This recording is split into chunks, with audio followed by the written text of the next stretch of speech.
introduce the both of them. We have Tusha from Decrypt Asia, and also Lunex Ventures, and Jeremy from Chainrock. And I just want to thank them today for sharing more about ICO and mental models on ICOs, right? Okay. Yeah. Anyway, please help me welcome them with a round of applause. Thank you. I'll just pass it to you.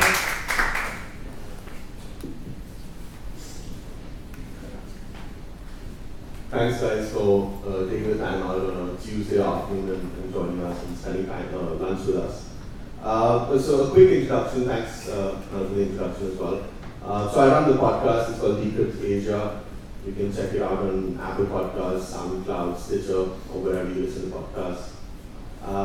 My day job is I work for the crypto arm of the traditional venture capital fund called Golden Gate Ventures. So we've rebranded the crypto fund under the new brand, which is called Lunex. We're still in the process of fundraising at the moment, and we should be going live pretty soon. Taking both equity stakes in blockchain startups and also having the flexibility to invest in tokens and other cryptocurrencies. So that's a quick introduction about myself. Why don't we let Jeremy introduce himself very quickly as well. So Jeremy, how did you get into the cryptocurrency space? What were you up to before this? Yeah, so I'm Jeremy, and like Tusha, actually we are quite similar in stage of where we are at. So my company is called Chainrock, one of the co-founders and partners there. We are currently a private investment firm, so we are investing also in equity and tokens in the blockchain space. But we are also fundraising to kind of convert ourselves to a full kind of LP model for our fund. Prior to this, I actually used to work for a startup, Singaporean startup called Zoken. And Zoken got acquired by Zendesk. And then I worked in Zendesk as a product manager and product owner for about 3-4 years before I left Zendesk to go kind of all in on this space. And to quickly answer the question, to Tusha's question, how did I get in? Friends, FOMO, but there was like FOMO many years ago where people were telling me about Bitcoin, and it was kind of going through its rise that time. Nothing like what happened last year. I bought some Bitcoin, lost it when exchange got compromised. So where did you buy the first Bitcoin? Thank you. When? I bought it about 3 years ago, just a couple just to play around. It was, I think, about 1,000 at that time. And then, kind of just forgot about it. Lost it, forgot about it. And then came back into the space about 2 years ago when I started reading more about Ethereum and kind of really got sucked into this idea of the world computer. At that time, it seemed like such a logical thing, right? Like, oh, imagine if you had needed AWS that you pay in crypto for. That made so much sense, and which is why I kind of bought back into crypto and started reading more about crypto. And once you get bitten by the crypto part, it kind of goes from there. Yeah. So before we get deeper into the questions, I just want to get a general sense of the audience and how aware you are about the industry. So just a show of hands, who here has heard about or knows what a protocol is in the context of crypto? A DApp. Okay. A consensus mechanism, utility token. Okay. So it's about 50-50. I think about 50% of people have heard or know what it is, and about 50 don't. So what I'll try to do is kind of strike a balance between the two, so that everyone kind of gets value out of this conversation. So before we jump into cryptocurrencies as an investment or as an asset class, I want to kind of get a broader sense of how you look at investments in general. So before you got into crypto, were you investing in something else, other asset classes? Yeah, I mean, personally, definitely. Not in a kind of like institutional or as kind of job way. So personally, I was invested mainly in equities with a dabbling of futures and commodities, but mainly equities. And I guess a lot of it, I actually started investing since I was like 18, since my dad opened on my behalf, and Singapore stock account, and he kind of bought stocks on my behalf, but forced me to read the annual reports to keep up to date to decide whether I should sell them or not. But after that, going into my working life, I started buying my own equities. I started trading a lot more in the US stock markets, which I still do kind of trade today. And crypto is kind of something that started small that really grew to take up a big portion of my life, I guess. Right, so going a little bit deeper, so when it comes to crypto, are there any certain philosophies or mental models that you use while making these investments, and anything that is transferable from the quote-unquote the traditional world into the crypto world? Yeah, my philosophy is don't invest in shitcoins, but I think just like in the traditional world, the whole idea is to find like fundamentally strong things that can survive for a really long period of time, right? You don't buy pink sheets just because it costs 1 cent and can be valued $1 tomorrow. You buy fundamentally strong companies, and just like the traditional equities world, the challenge is in finding these companies. They exist in equities. Actually, it's a lot harder to find these companies in equities because the market is a lot more efficient. There's a lot more coverage of the market and stuff like that, which is why crypto represents an interesting kind of opportunity. So crypto is like venture investing for the retail investor. Yeah. So I want to get into how you do due diligence, how you identify deals and all that. But still kind of staying broad, if you were to design a portfolio today, how would you go about it? There's so many options out there, right? So you've got sort of the store of value hypothesis, you can buy into Bitcoin, some of the privacy coins like Zcash, you've got so many different protocols, you've got stable coins, you've got Abbott dApps, you've got some ancillary businesses like exchanges, wallets, custodial solutions. Like how would you, high level, if you had to design a portfolio, how would you go about approaching that problem? Right. It's an interesting question because I think a lot of our portfolio is built from as we go along, right? It's not like we constructed this in our mind and say like, okay, we want to invest exactly like that. But maybe now that we are raising the fund, yes, we need to think about something like that. So it's something that we thought about, and I would say if I were to kind of reconstruct a portfolio from scratch today, I'll start looking a lot at platforms and protocols first, because that's what's going to kind of really grow and kind of profit from the network effect. But of course, anything else that provides services and infrastructure to the growth of the crypto economy, custodians, security, will definitely do really well. So I would say majority I would hold in platforms and protocols, majority of crypto portfolio, not the entire portfolio, I'll hold in platforms and protocols. And then the rest of it I'll do infrastructure with a kind of splash of privacy on the side. DApps are not my thing right now, I would say, unless the DApp company can show strong market power, bringing in or at least having a bunch of customers or ready kind of market to bring into the space along with their DApp, I guess. Because I don't think it's going to be easy for DApps to actually get users. Yeah. So you're not a Bitcoin maximalist? No, I'm not. No, you're more of a, you think technology is going to win out versus just being a store of value? I think Bitcoin will always have its place. Bitcoin will be a store of value, just like gold has its place, right? Like I know it's a cliche kind of analogy, but it's still here. Gold is still here, and Bitcoin is essentially more efficient gold, and it's always going to be here. But no, I'm by no means a Bitcoin maximalist in terms of my investment philosophy. Right. So we talked about due diligence earlier. So let's go across the kind of the investment life cycle. So how do you go about identifying deals, conducting due diligence, making investments, and then perhaps helping your portfolio companies? Right. I think just like the traditional kind of venture capital space, a lot of it has to do with just the people that you know, the locality that you operate in. Like now that we operate in Singapore, we have a lot of deal flow the side. And that's really kind of forming the top of the funnel, how you get a lot of views, right? Like you go to events and people start pitching you, and then you take a look at the thing. So the due diligence kind of process is like, I guess you get the deal, and then ultimately you try to understand what market they are trying to serve, and then what's the solution that they're presenting in that market.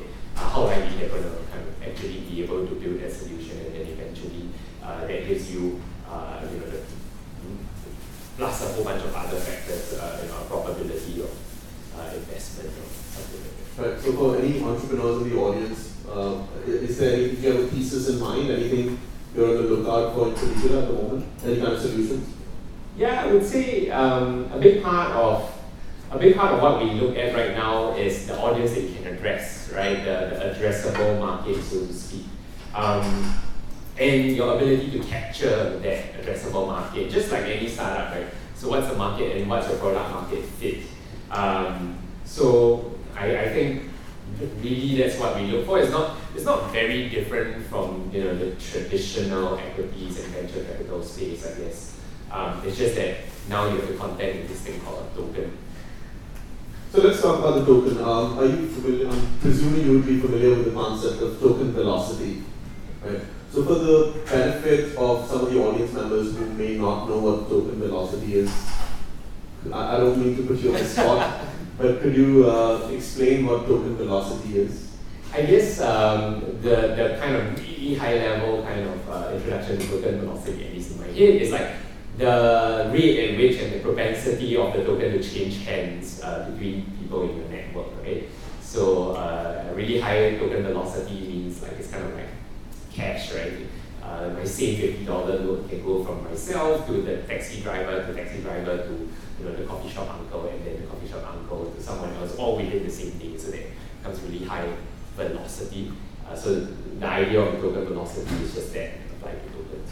Yeah. So just a reference for some of you who may not know about token velocity or velocity in general. So a US dollar has a velocity of 5, which means $1 on average changes hands 5 times in a year. So there's this argument that's been made that with actual increase in token velocity, which means that if you have a platform and you have a token, increased velocity would mean that the platform is gaining more acceptance and more users. The price actually goes down based on this equation that is being used to value crypto assets and tokens. It's called the Fisher equation, or the equation of exchange, which is MV is equal to PQ. M stands for like the total amount of money in supply, V is the velocity, and PQ is the amount of resources that are required to keep the network up and running. So with increased velocity, the token price actually goes down in terms of how a lot of the tokens are structured today. What do you make of that? Yeah, I think that brings us to, I guess, the whole idea of being able to design a token economy, right? I guess for the first time, entrepreneurs have to start thinking about how that money is going to be spent within their ecosystem. Right? Previously, entrepreneurs are just worried about bringing money into their ecosystem. Now you have to worry about how that money is going to be spent. But I would say that anyone that really understands, I guess, token economics and token models would have built something into their model to really kind of help with it. By reducing velocity as the network grows through mechanisms like staking and whatnot, but that's getting pretty deep. But I would say that in general, my thoughts is that because of this exact conundrum that you raised, a lot of utility many utility tokens may or may not represent a good investment in the long run. Who knows? It remains to really be seen. So ICOs obviously did very well, especially last year, and that's when it kind of gained a little bit of traction. What do you make of the ICO market today? What ICO market? That's I think that kind of sums it up. So since you brought that up, how are you navigating, whether personally or as a fund, the markets today? Right. So I think the ICO market today is quite interesting. To kind of touch on that point. It is really a buyer's market right now, right? So if you go out to an event, you say I'm an investor and I'm willing to put like $500,000 even a small amount comparatively, and $500,000 I'm going to put it in projects. You're going to get like swarmed by a snake line of investors, right? As long as you say that you're still investing in this market. So it really turns it into a buyer's market, which means that, previously, a lot of the power to get into a good ICO was in the hands of the ICO. They have to give you an allocation, right? And I may want to invest more money, $1 million or whatever, but might only be given an allocation of like $200,000 or something like that. Now it's kind of flipped on its head. Investors get back a lot of the power, which makes sense because after all, you are the one that's going to back this guy that has no proven track record, or at least some very little proven track record, right? So how we're navigating the market is being being very much more picky compared to last time. I guess last time, like it or not, you don't hate the game, right? You just play it, and putting your money where you see the hype is going to give you returns. Right now, you have to be a bit more picky because hype projects are going to lock you for a lot longer, and there's no guarantee that they're going to open up anyway, right? Would you hedge your risks? How do you hedge? Like, would you move your positions into cash, or would you buy options, or would you use futures? Right. I think I was discussing this with quite a bunch of other investors, and the cost of hedging in crypto now is very high, right? Unlike traditional equities market where the derivatives market is very vibrant, and the cost of hedging isn't that high. For example, like now if you really want to buy some derivatives, right, like the easiest way is to go on one of those derivatives crypto platform, which funny enough operates the derivatives in crypto, probably to circumvent some kind of regulation or whatnot.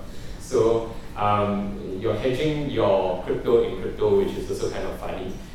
The other problem is without an established kind of grown market, the kind of hedging strategies is very straightforward, and oftentimes the straightforward strategies, while effective, may not be the most cost-effective method to hedge, I guess. Yeah. So I don't know if you've heard of the Texas hedge. So there's a fund manager called Ari Paul from Block Tower. So he was obviously long on Bitcoin, but he also bought calls on Bitcoin, which is the Texas hedge, right? Right. Yeah. You just go all in. I mean, you're long Bitcoin and you're long call options. Yeah. So I thought that was pretty interesting. So we've probably got some retail investors in the audience. Would you have any advice, both for active and passive investors, in terms of what they should do in terms of navigating these markets and this asset class? Right. I think for retail investors right now, I would really approach it as like investing in a startup, right? Like you really shouldn't invest a lot of, unless you're the founder, you really shouldn't invest a lot of your money into startups, in the sense that you should really put most of your money into something that's stable. So I guess if you're talking about very broad kind of macro perspective, the traditional investment things are fine. I guess nothing's going to go wrong in the next couple of years. Some in crypto to hedge against the risk of shit hitting the fan. And then if you really want to do ICOs as a retail investor, I would say that why not?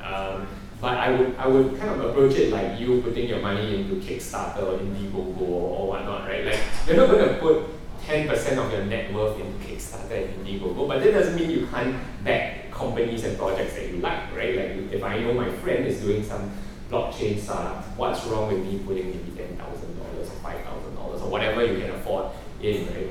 The same way you would approach buying a drone. So what is $10,000 as a percentage of your portfolio? Right now it occupies too much of my portfolio. what percentage of your net worth is in crypto? Right now I would say I am about, depending on the crypto market, somewhere between 15 to 20% of my net worth in crypto right now. Yeah, and that's your personal portfolio. yeah, that's my personal portfolio. Okay, and what does your personal portfolio look like? High level speaking. Yeah, on a really high level, most of my portfolio is in solid equities. Right. And then I have a lot of... Spoken like a true crypto fund manager.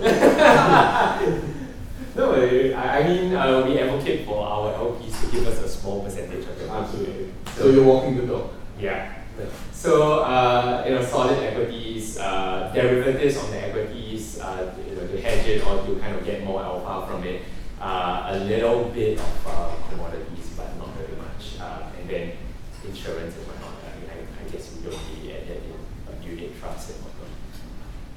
Right. So, I mean, I'm not sure how much time we have, but and we want to take some questions from the audience as well. But before we wrap up, what do you think the industry is going to look like? Where do you think it's heading? There's been talk of security token offerings and regulation coming into the picture and kind of utility tokens dying out. Where do you, if you have to make a prediction, and I guess as fund managers you kind of do make that prediction, right. Where do you think the space looks like in the next couple of years, 3 years? Right. 3 years is a long time, and I've only been invested in crypto for 2. I would say a lot of things are going to change. I do think that the outright utility token model may not work out in a long run, right? Probably for the majority of companies, utility tokens aren't going to represent the best way to raise funds in the space. Probably a security token or some kind of combination of equity and utility tokens. I think that is the way it's going to kind of shake out where startups will have to give away equity or security tokens representing a stake in their company to investors. Just like the way it's always been. It only makes sense that if I like the company, I get to partake in the success of the company, not only the network, right? So there's partly that. I do think that we're going to see a lot more institutional money when that happens, because realistically speaking, Goldman Sachs is not going to buy, ETHs. I mean, yeah, they're not going to buy network tokens, right? Just like an average investor is not going to say, I think, Starbucks dollars is going to be worth a lot of money in 10 years time and buy a whole bunch of that. I think if they're going to take a stake in the company, they will want a say in the company, and that's the way it has to go. So I do think that security offerings, I would say both tokens and equity, are going to be a big part of the scene. But I do think that finding the correct kind of utility token is still going to be an investment opportunity. Because of the way that tokenomics can pan out, and fixed supply, and if you manage to get one that is really going to be really popular, you probably hit the jackpot and will do really well. I think that's the kind of trends that I see happening in this space, and I also believe it will happen like this. Alright, so I want to open the floor up to any questions from the audience.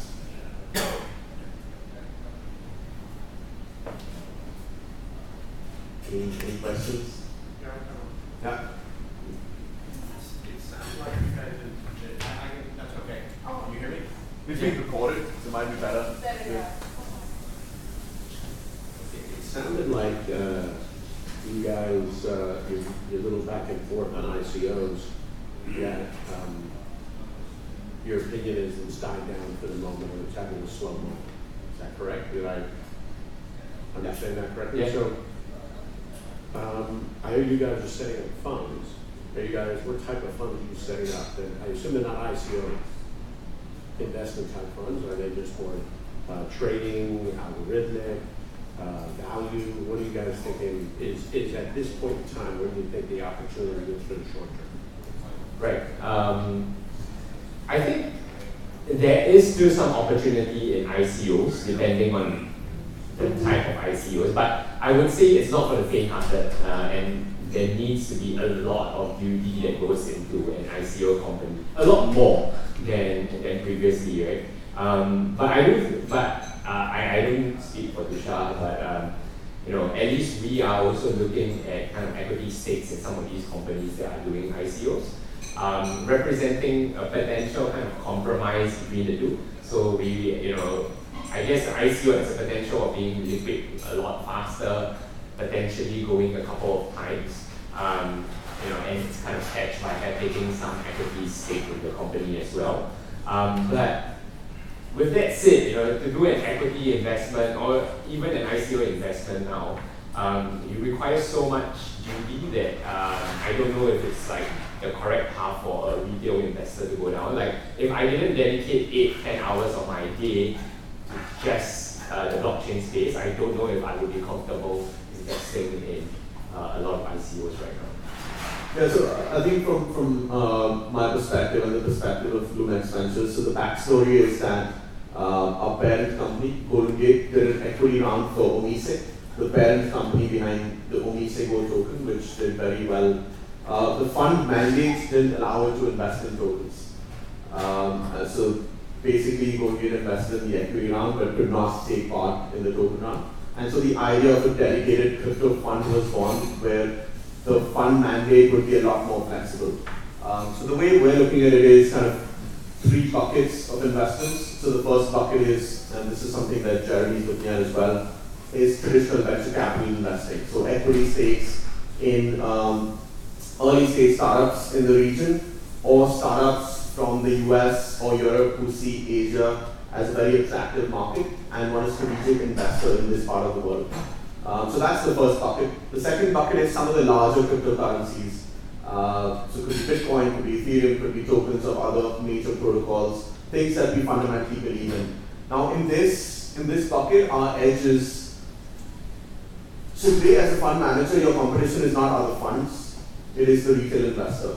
So as long as you have more information than the retail investor in terms of who are the developers that are going to be joining this project, who are the developers leaving, where are these projects in terms of their roadmap? Is there going to be a delay, or are they on track to deliver whatever they promised in their white paper or on their website?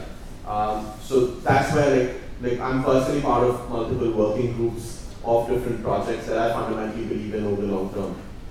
The third bucket is kind of ICOs, pre-ICOs, STOs, the token part, right? And so that's basically, basically we want to have a flexible mandate. So we want to be able to invest in ICOs if you see a great project. We want to be able to take part in STOs. If there's a revenue generating company that is looking, instead of going the IPO route, they're looking for an STO route to get liquidity, we're open to that. Also, and it kind of interconnects as well, right? So you make an equity investment in a company. A couple of years down the line, it does well. You want liquidity as an investor, and the founders want some liquidity as well. You can do an STO, right? So what I think is, and I think it's already happening to some extent, there's going to be these small boutique investment banks that are going to help, and they could be digital, they could be physical, it could be either. What they're going to do is help these small private SMEs not go public, but do an STO and get an exit through that, and get some liquidity through that. These can be relatively easier to value as well, especially if they're revenue generating, if they have cash flows. And so, there's so many things that are kind of undefined. What you want is a fund that has the mandate to be able to make any kind of investments globally. Right? So a lot of the traditional VC funds have regional mandates. They have mandates in terms of what stage they can invest in. So you don't want those limiting factors as a fund manager. Yeah, and just to add on to that, our fund also has mandate to do trading as well. So we actually deploy kind of algos to trade on our behalf to balance our portfolio against like a given pair and optimize automatic balancing between the two. And I think that tokens kind of give us a unique opportunity to do that early in the life cycle of the company, like it or not. That's the world that we operate in. When you say, tokens are liquid really quickly, you need to do something with the liquidity, and so that's trading, right? But overall, there's so many ways to kind of like operate a fund. There's no right or wrong answer, I guess. Yeah, I think we're a little bit different in that. We're not traders, we're venture investors. We're locking in our LPs for 5 years. So we're trying to bring the VC approach into this ecosystem. And that's a value proposition when we try to sell ourselves to entrepreneurs. Right? If you're a great entrepreneur and you could be in a position where you're spoiled for choice in terms of who to take money from. If you know that we, as opposed to a lot of the other funds, and I don't know how long their lockup period is, but our sell is that we're taking a very long-term horizon. We're trying to build the VC approach. If you're a tech team and you build a product, you need advisors, you need to assemble business folks, you need to assemble marketing people, you need a recruiter. We're going to help you with all of that. So that's kind of our value proposition as a fund. Will be hedge, perhaps. It's something that we need to discuss internally. But high level speaking, we're a venture fund. And we want to take long-only positions over the longer term horizon. Actually, I have a question for you. So, like, if you just, do you just invest in tokens only? And will you invest in just tokens only, or is that kind of not valid?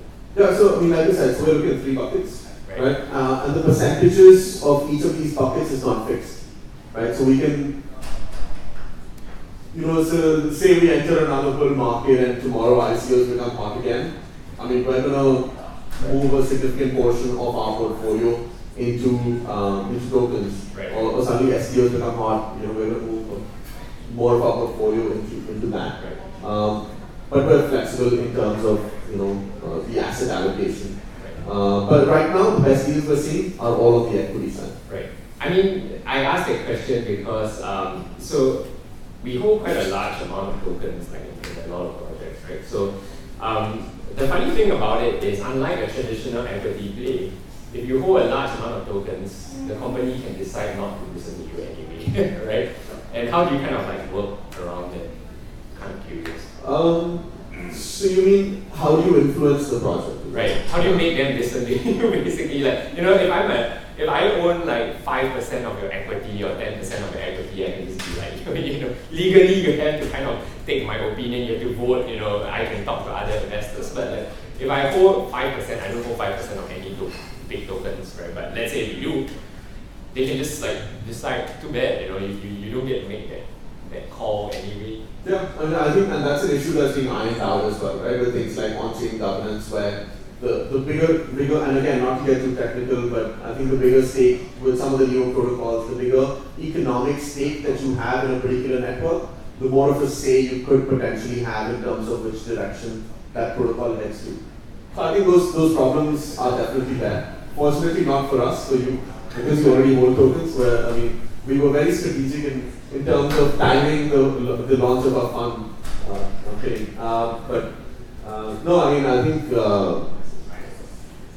think those issues are being ironed out. Right? I think as we speak by some of the projects. I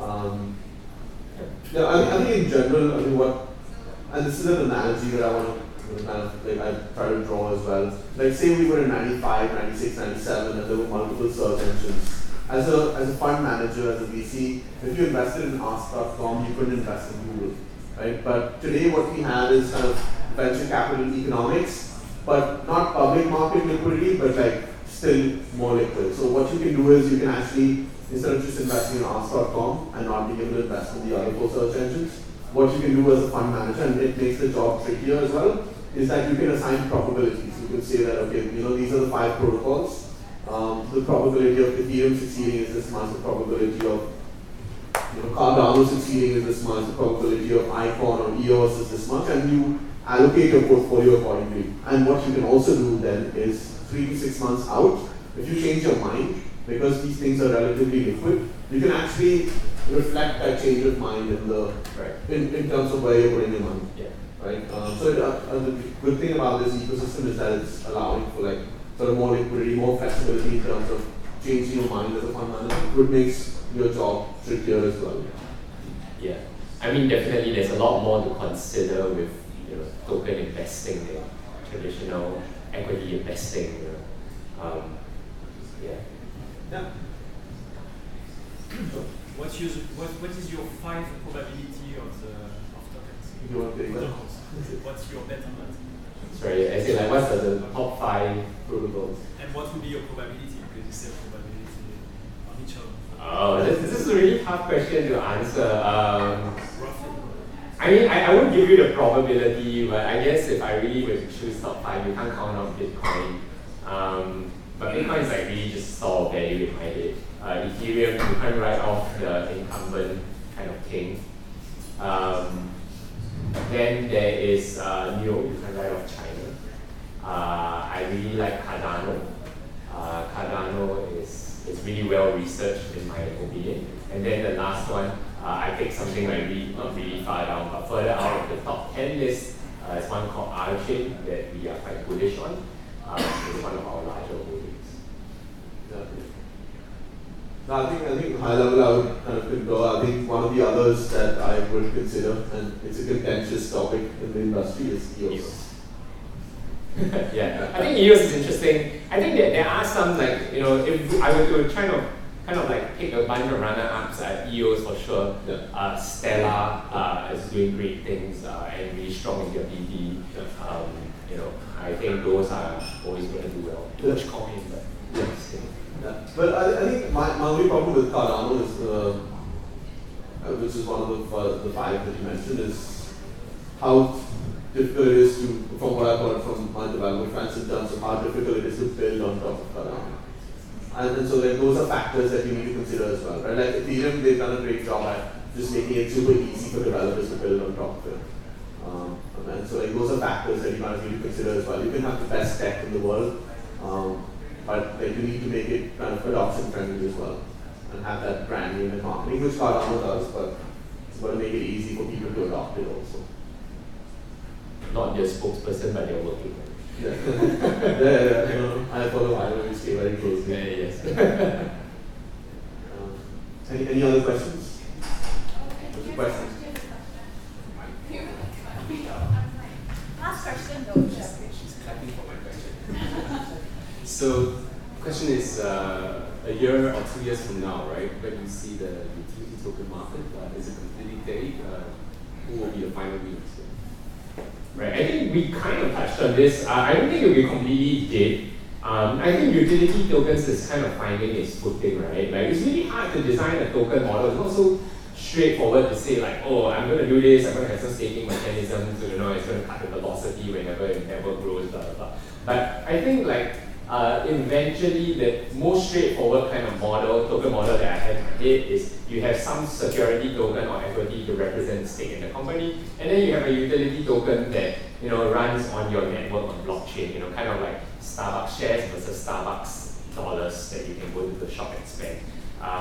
And I think that model of utility token is always going to be there. It's never going to go away. Rewards points can be thought of as utility token and whatnot. If you're talking about like utility token as it kind of exists now, where people try to design economic models to kind of limit the supply and grow its value, I've heard kind of some thesis on how that could succeed.